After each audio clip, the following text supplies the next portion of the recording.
नमस्कार विद्यार्थी मित्रांनो. आज आपण नवोदय परीक्षेसाठी महत्त्वाचा विषय असतो तो म्हणजे अंकगणित, याची आज आपण सुरुवात करणार आहोत. सर्वप्रथम आपण अंकगणितातील पहिला धडा, त्या धड्याचं नाव आहे संख्या आणि संख्यापद्धती. या धड्याची ओळख आपण करून घेणार आहोत. या धड्यामध्ये आपण संख्यांची पद्धती आणि संख्या कशा असतात यांची माहिती आपण आज करून घेणार आहोत. ठीक आहे, चला तर सर्वप्रथम आपण पाहूयात नैसर्गिक संख्या. नैसर्गिक संख्या कशाला म्हणायचं?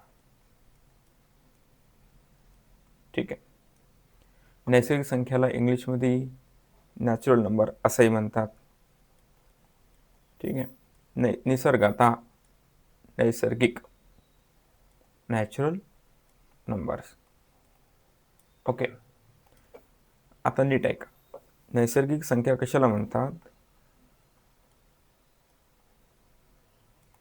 ज्या संख्येची सुरुवात 1 पासून होते, जसं 1, 2, 3, 4, 5, 6, 7 असं करत करत करत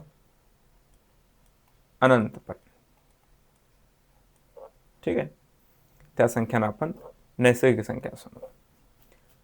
त्यानंतर असतात पूर्ण संख्या. ठीक आहे, पूर्ण संख्या.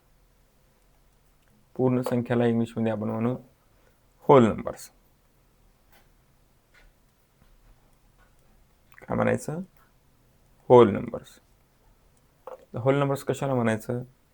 ज्या संख्येची सुरुवात शून्यापासून होते आणि पुढच्या सर्व संख्या हे नैसर्गिक स्वरूपात असतात, त्याला आपण पूर्ण संख्या असं म्हणू. आणि ह्या पण अनंतपर्यंत असतात. ठीक आहे, त्यानंतर असतात पूर्णांक संख्या.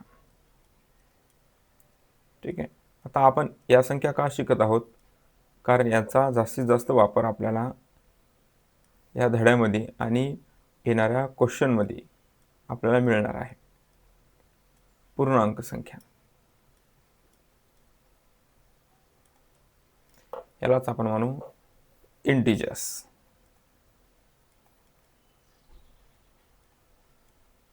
ओके, या संख्या कोणत्या असतात? तुम्हाला मी एक नंबर लाईन काढून दाखवतो. त्या नंबर लाईनच्या आधारे आपण ओळखू शकतो की पूर्णांक संख्या कशाला म्हणायचं. ठीक आहे, मी एक नंबर लाईन काढतो. त्या नंबर लाईनच्या बरोबर मध्यभागी सेंटरला 0 लिहितो. इकडे एक बाण आणि इकडे एक बाण.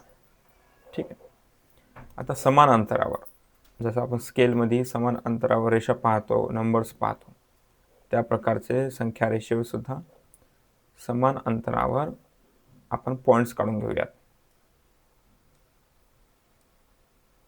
ठीक आहे, आता या पॉईंट्समध्ये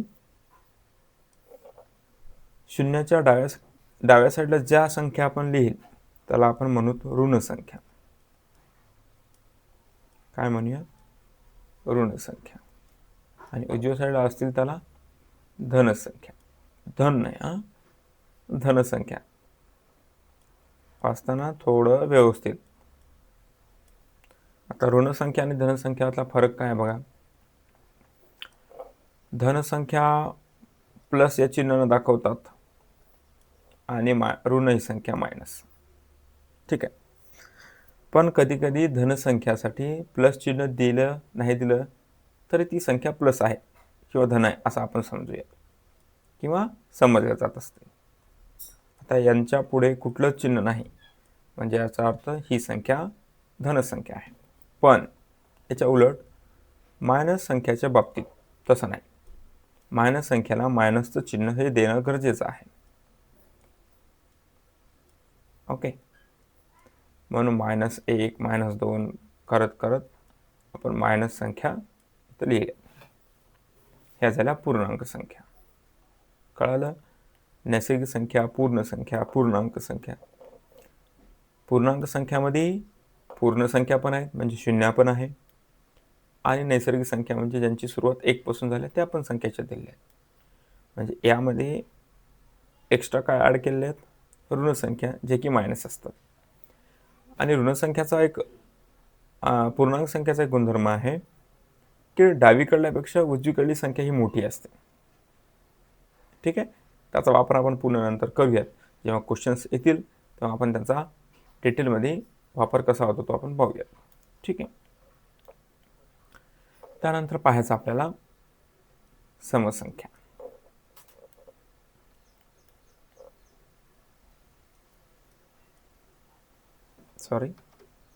समसंख्या.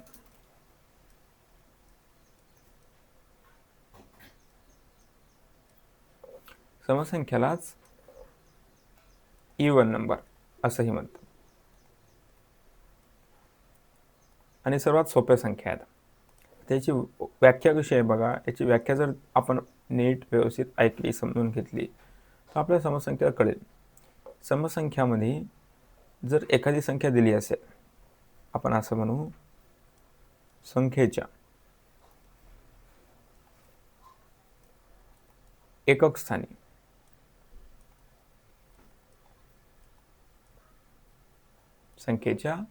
स्थानी जर 0 लिहिला असेल, 2 लिहिला असेल, 4 लिहिला असेल, 6 लिहिला असेल आणि 8 लिहिला असेल, यापैकी जर एखादा कुठलाही अंक असेल तर त्या सर्व संख्यांना समसंख्या असे म्हणतात. असल्यास ठीक आहे. उदाहरण समजा आपण घेतलं, एखादं उदाहरण घेतलं, तुम्ही मला सांगा की कुठली संख्या समसंख्या आहे. जसे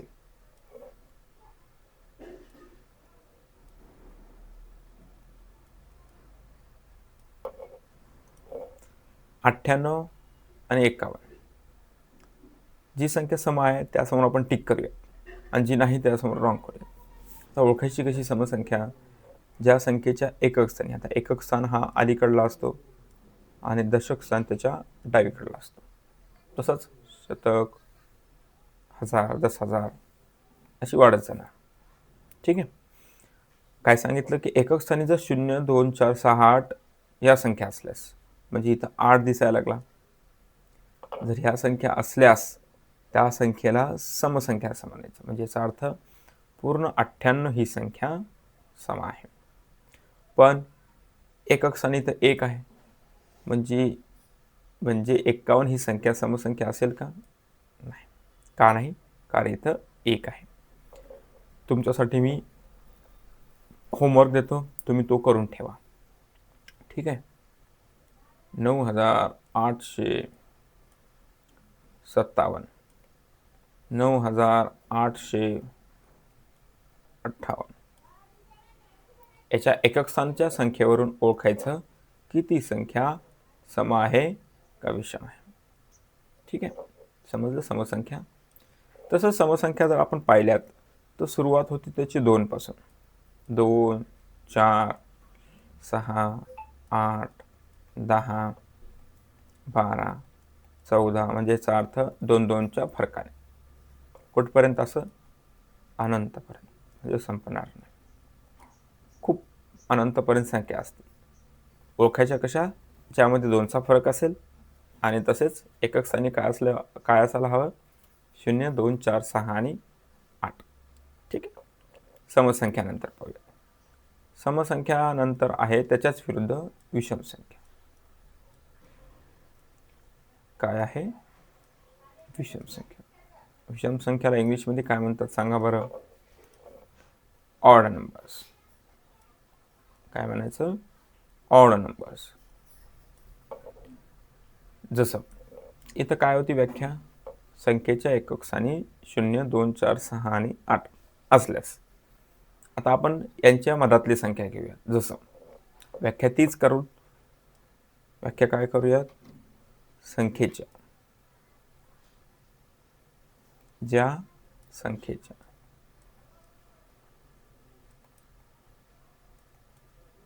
सेम एकक स्थानी.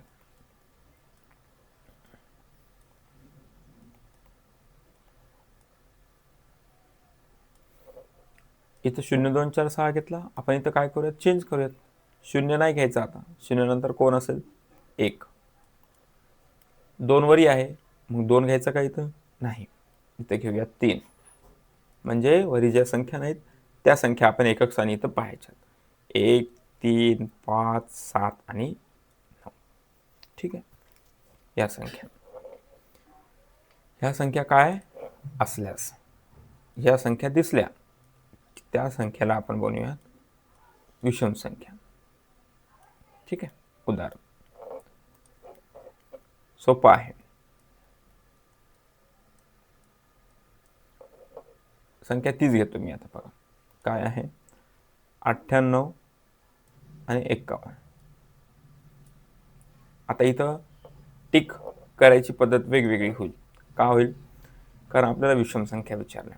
विषम संख्यामध्ये काय सांगितलं की एकक स्थानी कोण असायला हवे, 1 3 5 7 9. जसं हा एकक स्थान, हा दशक स्थान.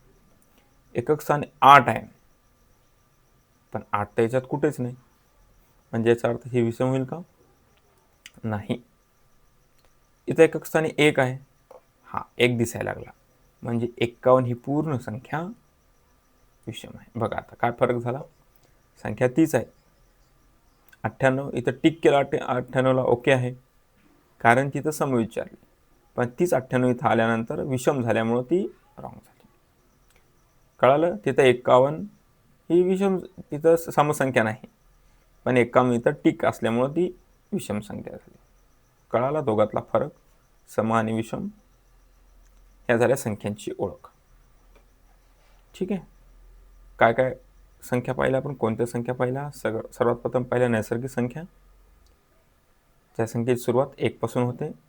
त्यानंतर पूर्ण संख्या, ज्या संख्येची सुरुवात 0 पासून होते.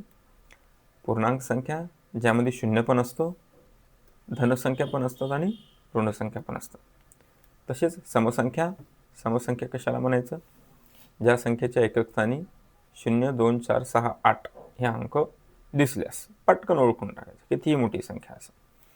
त्यानंतर विषम संख्या. विषम संख्या पण कशाला म्हणायचं, ज्या संख्येच्या एकक स्थानी 1 3 5 7 9 असल्यास. आता याचा तुम्हाला होमवर्क देतो मी, वरी जसा दिला तसा.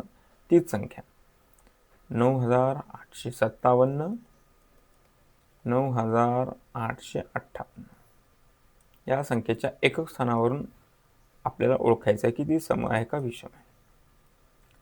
ठीक आहे. कळालं इथपर्यंत, समविषमपर्यंत.